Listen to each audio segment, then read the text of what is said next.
Yesterday, some of you may have seen a false headline in the New York Times, and the headline was terribly misleading. It said House Republicans are, quote, adjourning until September to avoid a vote on releasing Epstein materials.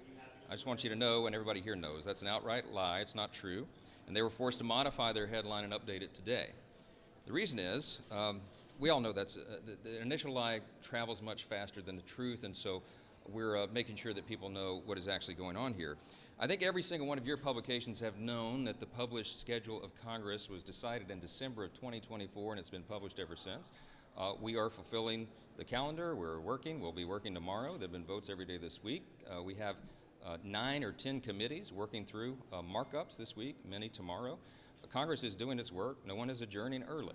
We have an August district work period that is very important to the function of Congress that has been recognized for all of memory of this institution, and that is what everyone will be doing. The Times was forced to change the headline because it was completely false. No one in Congress is blocking Epstein documents. No one in Congress is doing that. What we're doing here, Republicans, are preventing Democrats from making a mockery of the Rules Committee process because we refuse to engage in their political charade. That is what is happening and nothing more. The way Democrats have tried to weaponize this issue is absolutely shameless, and I just want to say this. Democrats said nothing and did nothing, absolutely nothing, about bringing transparency for the entire 4 years of the Biden presidency. But now, all of a sudden, they want the American people to believe that they actually care. Their actions belie their words. We will not be lectured on transparency by the same party that orchestrated one of the most shameless, dangerous political cover-ups in the history of the United States. And that was President Biden's obvious mental decline. House Republicans stand for maximum transparency and truth. We always have and we always will. We're in lockstep with President Trump and his administration on this issue. We are pushing for the release of all credible information to be released with regard to the Epstein matter. I would note also that there are real issues, legal issues, with the CANA resolution, with the Massey resolution. CANA's has no protection whatsoever for the victims of these horrible, unspeakable sex crimes, and Massey's doesn't go far enough.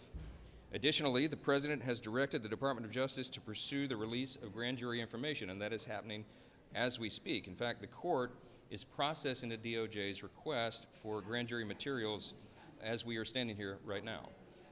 That's a very important step. We'll evaluate any necessary measures that Congress needs to undertake when that process is completed.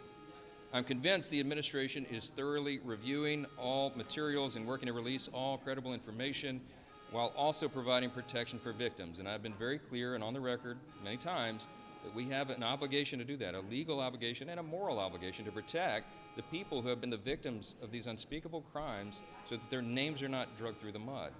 That's a fine needle to thread, and I'm convinced that the people who are in charge with this are doing it the right way, judiciously. The Trump administration is working through the court to unseal those documents.